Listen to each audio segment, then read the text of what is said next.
Shavua Tov b'Shem Hashem Naseh v'Natzliach. B'Ezrat Hashem, the learning that we do today, may it be in the zechut of Am Yisrael as a whole, our chayalim, the soldiers, and the chatufim, the people that are still held in captivity. Just yesterday, on a Sunday, somebody told me a scary fact, which I didn't think about it. They said that we're almost 9 months in, a little bit more than 9 months in, something like that, into the war.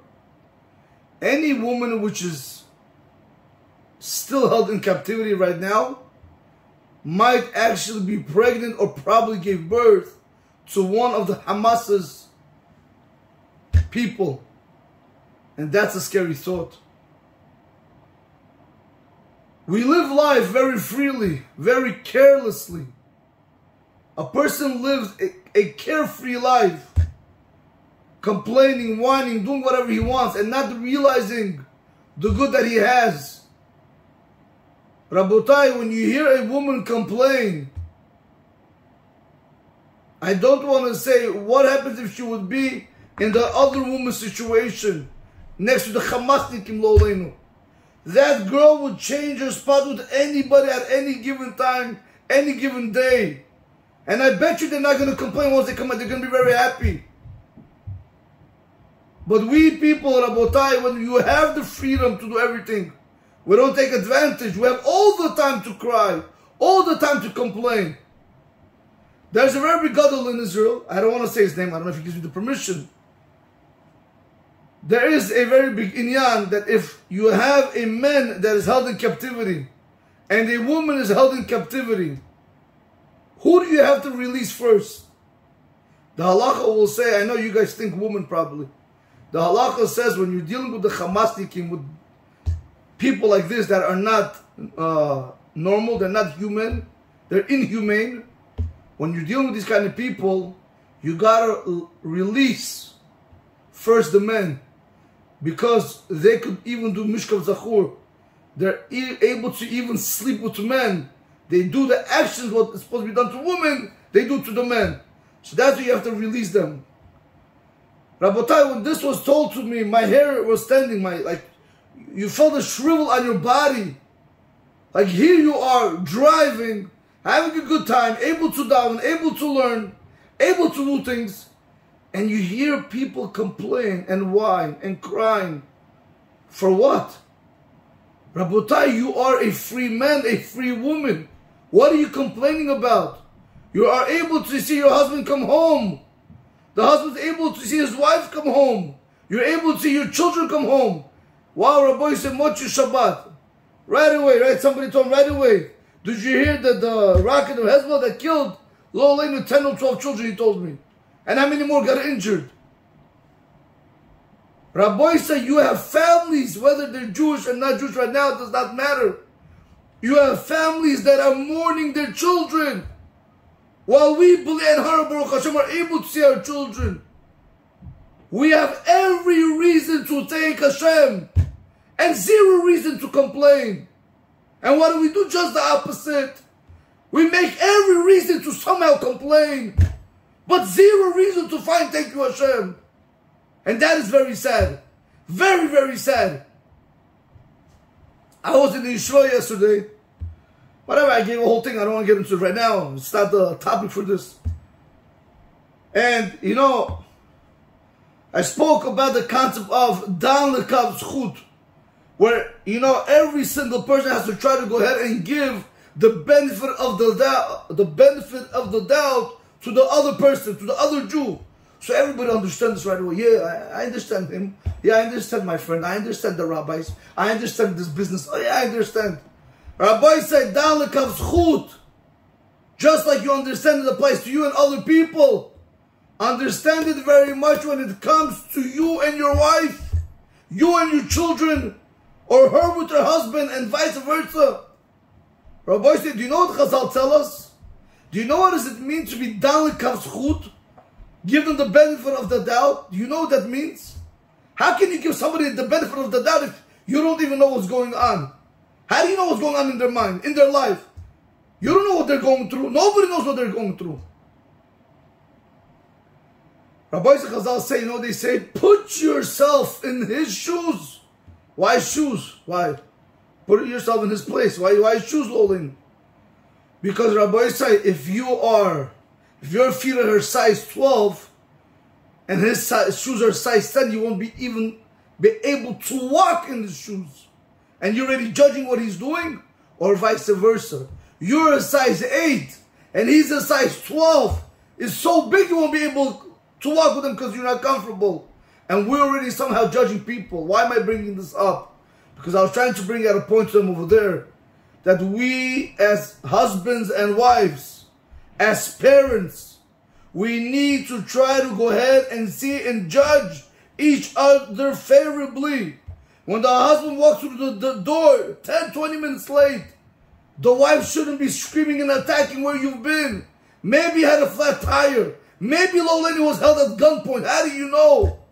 Or the other way around, when the husband walks in the house and the house is upside down and the food is not ready and the husband gets frustrated. What are you getting frustrated at?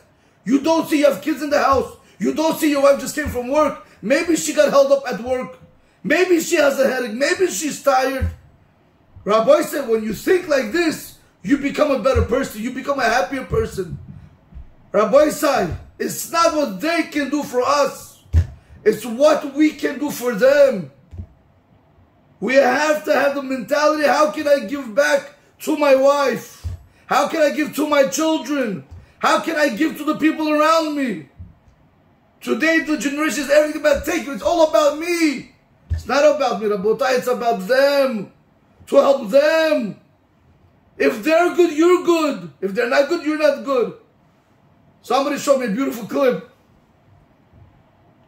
One of the Gedolim in Israel says, everybody knows the concept of Al Tiftach Pei Satan. Do not open the mouth of the Satan, of the Yetzer Hara, of the Malach HaMavet himself, the angel of death.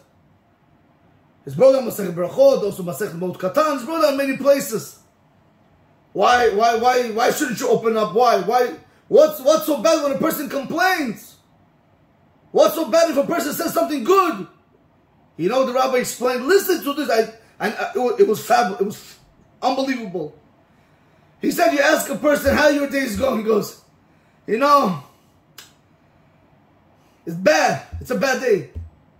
It's a very bad day today. I woke up on the wrong foot. Hashem says, you think you woke up on the wrong foot. I'm going to show you what really means to wake up on the wrong foot. I'll show you what really means it's a bad day. You don't know what bad is. Bad is being held captive by the Hamas and being raped by them. If you're a man, I'm talking about. Even if you're a woman, it's also bad. We don't know what bad is, Rabotai. We should never know what bad is. People really have troubles. The 10 children, the 12 children, when Hezbollah threw that rocket and killed innocent children. Doesn't matter right now, Rabotai, if they're Jewish or not Jewish, they're children. How many families are mourning them now? And we, Rabotai, have the chutzpah, the audacity to complain. This is not enough, this is not enough, this is not enough, this is not enough. So what's going to be enough if you breathe and you're walking and you're paying your rent and yeshiva and whatever it might be and you're eating and you're going to the bathroom? What else do you want? You're a billion-dollar machine walking. But the rabbi says something beautiful. He said, but if you ask a person how your day is going and he says, my day, Baruch Hashem, is good. It might not be good, but he says it's good. You know what the rabbi said? He said, Hashem says, you think you know what's good. I'm going to show you what's really good. He's going to make your day 1 billion times greater. Rabotai, our words have power. Our words have power. You complain, you know where you're heading. You say good, you don't complain, you know where you're heading. That's what Rabotai, they say the attitude is what makes it all. If you know upbeat attitude, you could change the whole situation. You have a whole room that are upset. I read in Rabotai, read and heard about many Holocaust stories, where you had one guy inside the Holocaust, inside the concentration camp, or you had everybody else that wanted to give up on life. But this one guy did not allow them. All it takes is one person, Rabotai, be that person. Be that person that gives life in your family, amongst your friends. Don't be that person that's always crying and complaining and whining. This is not hard to do, it's easy. Do the hard thing. Be happy, Rabbi Yisrael.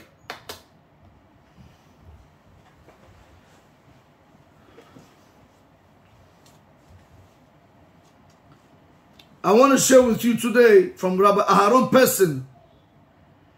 He brings down the Ohev Yisrael. He asked, it's a riddle, he asked a small question answer, but I want to try to elaborate on it just to give us a better understanding. And I'll tell you what he said. Rabotai, we know in Parshat Balak and we know in Parshat Pinchas. I want to read it for you. And I want to try to combine it with Masechet Sanhedrin and Masechet Berachot. Everybody knows of the concept, right? Kana'im pogi'im bo. Right? When a person is zealous for HaKadosh Baruch Hu, when a person is passionate for Hashem, he goes and pogi'im bo literally means you have to go ahead and you have to take a spear and you have to kill the person. You know, I'm going to ask you guys a simple question. Where do you see today, or have you ever in your life seen a Jewish man go sleep with a non-Jewish woman, and you had somebody go ahead and take a gun and bam, shoot him on the spot? Did you ever see that today? Did you ever see a Jew go and kill another Jew just because he did an Avera? Rabbi said, no, you did not. So what does the Torah want to teach us? The Torah clearly says, Kana'im pogi'im bo. A person who's passionate for Hashem, you have to go and you have to kill the person. But nobody's doing it today. How many people you know today that are assimilated, that are married to non-Jews? How many people do you know that are assimilated, meaning Jewish men or Jewish women that are married to non-Jews? And the best part about it is, as if it's okay. Everybody accepts them as if they're our own. Our boys say, you have to understand their children are not their children. One of the riddles, I started making these things, riddle in halakha for people to better. I was inspired by Rabbi Aharon Pessin. Some things I take from him, some things I have to make on my own. One of the things that I learned from this riddle in halakha, when I make the riddle halakha, is that when you ask it as more as a question to get a person's attention, you retain the halakha better. That's why I started doing it. I want to ask you a simple riddle. I mean, you guys should catch on to it right now because I spoke about it. The riddle is very simple. Where do you have a situation where a father or a man is a biological father to his son and to his daughter, and in the end, Rabotai, the mother is able to marry the son and the father is able to marry the daughter? Where do you have a situation where you have biological parents, two children, and in the end, these biological parents are allowed to go ahead and marry their children? That's called the riddle halacha. Where do you have such a situation? Rabotai, the answer is very simple. I just spoke about it a second ago.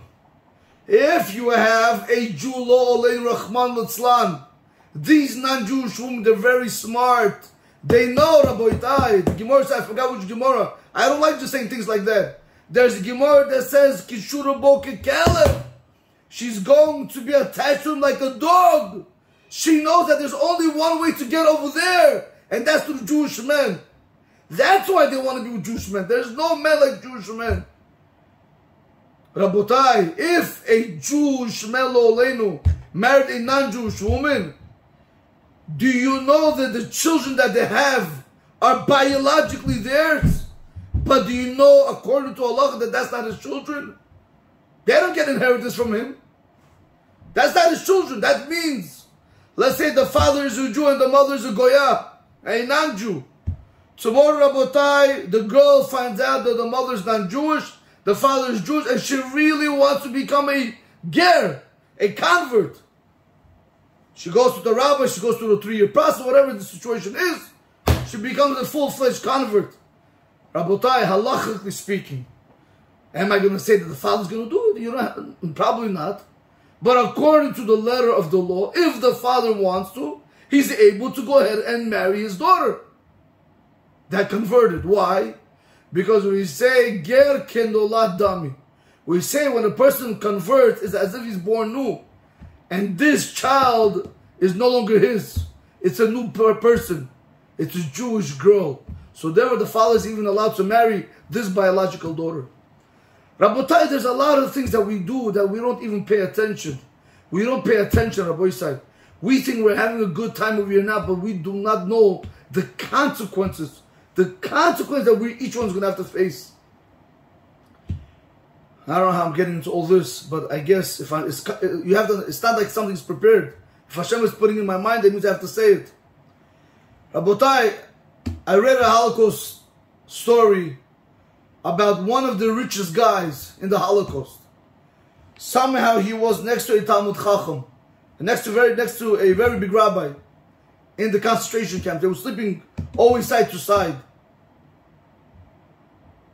And no matter what the rabbi did to this rich man that was with him, now he has nothing, but when they were sleeping together, no matter what he said, no matter what he did, this rich man always cried. He always cried and he never spoke. He just continued working, eating the piece of bread, whatever they used to give them, and go back to sleep. Always depressed, always upset, always crying. The rabbi never understood why. One day the rabbi was able to break into his heart to get him to open up to the rabbi. And he said, how could it be that, okay, fine, you're already here 1 month, 2 months, 6 months, 8 months. How long can you cry? You can't change the situation. Rabbi said, the rich man told the rabbi, do you really think I am crying because I'm inside the concentration camp? I can't control this. This I can't control. He says, but I don't think you know who I am. He says, and yeah, who are you? He says, did you ever take out, back then in the rubles, whatever they had, the money, there was a certain picture with a name underneath. Do you know who that was? The currency. It was me. I was the bank. I was the one that was making that currency. Like your Benjamin Franklin, my name was on the dollar bills. I was a very wealthy man. He's like, okay, so you lost it. So the rabbi's like, okay, so you lost it. Why are you crying now? Says, that's not the bad part. Losing that, you can always make your wealth back. That's not so bad.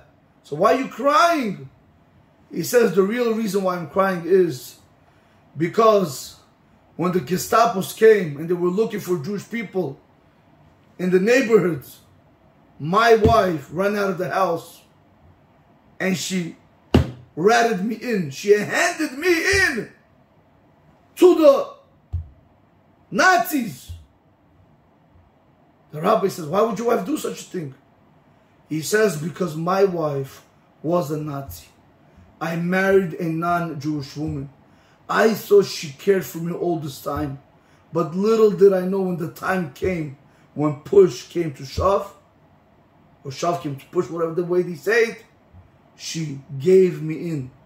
She didn't even think 2 times. The rabbi said, wow, now I could understand you.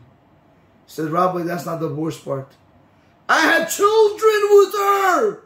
6 of them. Not one of them stood up on my behalf. Not one of them got up and said, this is our father. Please don't touch him. I begged them. I begged my wife. Don't give me in. Please do something. I have all the money. Rabotai, the wife didn't say a word and the children didn't say a word. And so the rich man continues, says, that's not the bad part. When they threw me into the train station, into these train cars where they were like sheep inside there. He says, I looked at the window to see will they wave goodbye to me. They didn't even say bye to me. They just turned around their backs and they went on with the day as nothing is happening. Rabbi said, this is a non-Jew for you. This is not a Jewish nation. These are non-Jewish people. You need to know your facts. There are facts and there's fiction. A person, a Jewish man, living with a non-Jewish woman, he's living a life of fiction. He has to learn what are the facts, and how it's going to cost him in the end. And it's going to be very dearly. Every single second that he's living with her, he's doing prohibitions, Rabotai. And that's very scary. He thinks he's a tzaddik and they keep Shabbat and everything. Rabotai, it doesn't work like that. A non-Jew is not allowed to keep Shabbat. You're not allowed to teach him Torah. What is going on with our community is very dangerous. Nobody's speaking about it. Nobody wants to have a part in it. We're trying to mikarev anashim. We're trying to bring people back. We should try to bring these people back, Rabotai. They're having children tomorrow, 20 years from now. You're not going to know who's Jewish, who's not Jewish. How are you going to know that? You're not going to know that. How are your children supposed to know that? You might be smart and tell me, Rabbi, don't worry. Rabotai, I'm not worried. There are facts. If you go to Israel, there are Arabs that look like Jews. They speak Hebrew. They sound Jewish. Their names are Jewish. And that's how a lot of Jewish women get caught up with a lot of Arab men. It's only a matter of time when there's going to be balagan. You're not going to know who you're going to want to marry. People need to see to it now, Rabotai, not wait till then. So, get back to our question. So you see today all these people living. You don't see not even one, maybe rabbis are speaking, but I just maybe don't see it. But do you see anybody getting angry with it? No, we don't. We'll go to their brit milas, even though there's not a brit milah if you have a non-Jewish child. We'll go to their bar mitzvah, even though it's not a bar mitzvah. Somebody told me even something scary, one rabbi told me. They did a chuppah for a goya. One rabbi did a chuppah for a Bukhari guy that got married to a goya. You ask me how did he do it? I think he didn't do his research. Or maybe the money was good. I don't know. How am I supposed? I'm not a prophet. And all of the relatives attended an X and YZ restaurant with all the tamada and the flowers and the kosher food. May Hashem have mercy on us, Rabotai. May Hashem have mercy on us. And we want Mashiach to come.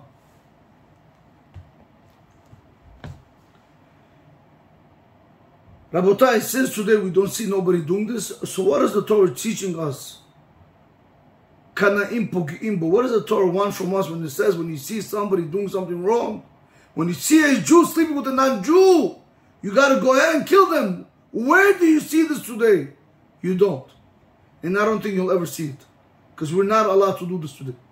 So what does it mean, Kana'im pogi'im bo? Rabotai, in Parshat Balak, it says like this. ויער פנחס בן אלעזר בן אהרון הכהן ויקום מתוך העדה ויקח רומח בידו. Pinchas, the son of Elazar, the son of Aaron, Kohen, he got out from amongst the people and he took a spear in his hand. ויבוא אחר איש ישראל אל הקובה וידקור את שניהם, את איש ישראל ואת האישה אל כפתה ותעצר המגפה מעל בני ישראל. Pinchas went ahead and he took the spear and he placed it between the private parts, between the Jewish men and the Jewish women private parts, and then the Magefa stopped from the Jewish people. 24,000 people died in the plague. 24,000 until you didn't have Pinchas get up and be Kanai, passion for Hashem. You had 24,000 people die. Rabbi said, I'm not going to go into much into this. When you get up and you do the right thing, don't think you're doing something wrong. You should know you're stopping a lot of plagues from coming. But when you go with the people and you do what they do when it's wrong, you only add the Rabotai bodies to Cooper Avenue or 49th exit. Continues the parsha following the last week's parsha in Parsha Pinchas. Hashem spoke to Moshe saying, Pinchas ben Elazar ben Aaron HaKohen hashiv et chamati me'al bnei Yisrael bekano et kinati betocham v'lo chilit et bnei Yisrael bekinati. Comes Hashem, he says to Moshe Rabbeinu, Pinchas, the son of Elazar, the son of Aaron HaKohen, he turned back my anger from the Jewish people with him being zealous for me, and he wiped away, he finished, basically he sued me from being angry with the Jewish people from his zealousness. Rabotai, I want to just share with you something small. I forgot the name of the rabbi. Not in my name. He says, you will never see in the world that when somebody goes ahead and kills somebody else, especially a Jew, killing a Jew, not that he was doing something wrong. He wasn't killing people, Rabotai. I'm not speaking about Hitler, I'm not speaking about Hamas, where you have a mitzvah to kill Hamas. He's not coming out to kill you. He's doing what he wants to do. Masechet Sanhedrin speaks about what he told Moshe Rabbeinu, why you could do it and I cannot do it, whatever. He had good reasoning. But is that a reason to kill? And not only that, Rabotai, Hashem says, I'm gonna make your lineage with Aharon HaKohen. Basically, and then he gave him the covenant of the Brit. That's why according to some opinions, whereas Pinchas, who's also Eliyahu, because he never died. His reward was he never died. He also has come to every Brit Milah, according to one opinion, that was his reward. Because he was poigim the Brit. So he said, you fixed it, now you're going to come to every Brit Milah. Rabotai, I forgot the name of the rabbi. He says, do you know what happened over here? Chas v'shalom, God forbid to say that Hashem rewards people when you kill another person. Do you know what Pinchas in reality did? The Torah tells us, Heshiv et chabati. Pinchas, he returned Hashem's anger. He made it go away from the Jewish people. Because had the HaKadosh Baruch Hu got more angry and angry, I don't think there would be a Jewish nation. Because just like 24,000 people were dying, he probably would have wiped up everybody else. Pinchas, the reason why he got rewarded was because he calmed Hashem down, and Hashem did not destroy the Jewish people. That was the reward for Pinchas. Rabotai, knowing this, we come over here, Masechet Sanhedrin. Rav said, Rav said, Ra'ad Maseh Zimri Shiba'al et Kozbi HaMidyanit. Right? Rav said that what did Pinchas really see? Pinchas saw the Maseh with Zimri, that he was sleeping with Kozbi, the Midyanin woman. V'niskar halacha shelaman Moshe b'inazeh, and he remembered the halacha. Amalo Pinchas leMoshe came. Pinchas said to Moshe, Achi avi Abba, lokach li miditani b'iridetecha mehar Sinai. Isn't this what you taught me when you came down from Har Sinai? Haboel et akutit, one who sleeps with a goya, kana'im poge'im bo. A person who's passionate, zealous for Hashem, he has to go and he has to kill him. Amar lo, Rabotai, Moshe said to Pinchas, Karanya di igrata, ihu lehavi paramaknu. So you're the one who read the letter, you should be the one that's going to go ahead and be the messenger. Meaning, you do the halakha, you go kill Zimri. Rabotai, now we're going to get to the Ov Yisrael. We know that this is a clear halakha, and how do we go against halakha today? If the halakha says something, we have to do it. Halakha says you're not allowed to do X, Y, and Z, you're not allowed to do it. Halakha says you have to do X, Y, and Z, you have to do it.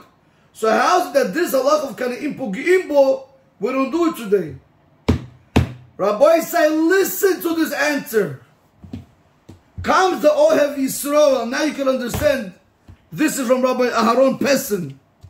Comes the Ohev Yisrael and he says like this. If you look into Masechet Barachot, in Dav Chavav Amud Bet, that's 26:2, it says over there, Yaakov Tiken Tefilat Arvit. Yaakov instituted the evening prayer. Shenemar, like the pasuk says, Vayivga b'makom vayalan sham, that he came across the place and he slept over there. Ve'en pigia ela tefila. But whenever we use the word pigia, that really in reality means tefillah, prayer. Shenemar ve'ata al titpalal be'ad ha'amazeh ve'al tisa be'adam rina u'tefillah ve'al tifga bi. Because Hashem said to Moshe, and now you do not pray for this nation, and do not sing for them, do not pray for them, and do not come and pray to me on their behalf. Rabbi said, listen to this. I'm going to try to say it in Hebrew. I'm going to put it in English. It's a little bit complicated, only because of the words. When it says in the halakha, Kana'im Pogi'im Bo, in Masechet Sanhedrin, in the Torah. That same word Pigia, when it means, again, Kana'im Pug'im Bo, that word Pigia, where it means you have to punch, you have to kill, comes the Ohav Yisrael and he says, that word Pigia, Kana'im Pug'im Bo, that word Pugim, can also mean tefillah, to pray. That means to say, comes the Ohav Yisrael and he says, Rabbi said, how sad this is. When you see another Jew, Rabbi say, do an Avera, don't be Kana'im Pugim Bo, don't go quick, don't go judge them. Don't start attacking them. Pray for them that they do Teshuvah. Rabbi said, down the Kav Zchut. Understand, maybe they're not well versed in halachot. Maybe they don't have the same zechut that you have. Vayivga b'makom vayelan sham ve'en pigia ela tefila. Pigia over there, what means to kill, over here it means to daven. We need to daven from one another, Rabbi Isai. You see a non-Jewish woman or a married, if you see a Jewish man married to a non-Jewish woman, if you see a Jewish woman married to a non-Jewish man, Rabbi said, don't jump to conclusions. We need to daven for them. We need to find a way how to bring them back and not push them away further from us. Rabbotai, so the obvious question is, so if we know how to do this, do you want to tell me Pinchas didn't know this when he went to kill Zimri? Maybe he was wrong, Chas v'Shalom. Maybe Zimri would have done teshuvah like I'm saying right now. Maybe he should have prayed for him. Rabbi said, here we go. There is a very big difference when it is you doing the Avera and I see you doing the Avera, how I have to judge you, versus when you're teaching the masses to do an Avera. When it comes to Machtiat Arabim, when other people know, when other people see it, you're not allowed to be quiet, because we don't want other people to learn from it. If you don't speak up, how do you want our children to learn? That's what Rabbi said back to the Ohav Yisrael. If you see a Jew do an Avera, doesn't matter which Avera, as long as he's not Machtiat Arabim, as long as he's not making other people sin, daven for him.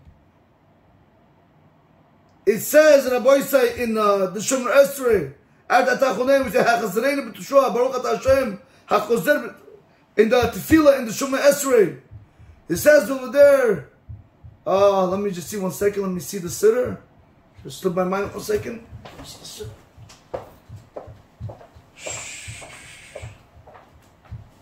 Hashavin Avinu Torotecha. Correct. Got it. Okay. Rabbi in Shomer Esrei, in the Tefillah in Shomer Esrei, listen to this. How do you daven for them that they should do teshuvah? Right, that is the 4th, the 5th bracha in Shomer Esrei. Listen what it says over here. Hashivenu avinu letoratecha. Return us, Hashem, to your Torah. Who's us? I thought I'm speaking about me. No, Rabbotai, it's not all about me, Rabbi say, it's about us. As the Jewish nation, we're all in one boat. Daven for our brothers, Rabbi say, that they can come back to HaKadosh Baruch Hu. V'karveinu makeinu la'avodatecha, and bring us close, our King, to your service. Us, Rabbi say. V'hachazerenu b'teshuvah shel malafnecha, and make us do complete teshuvah.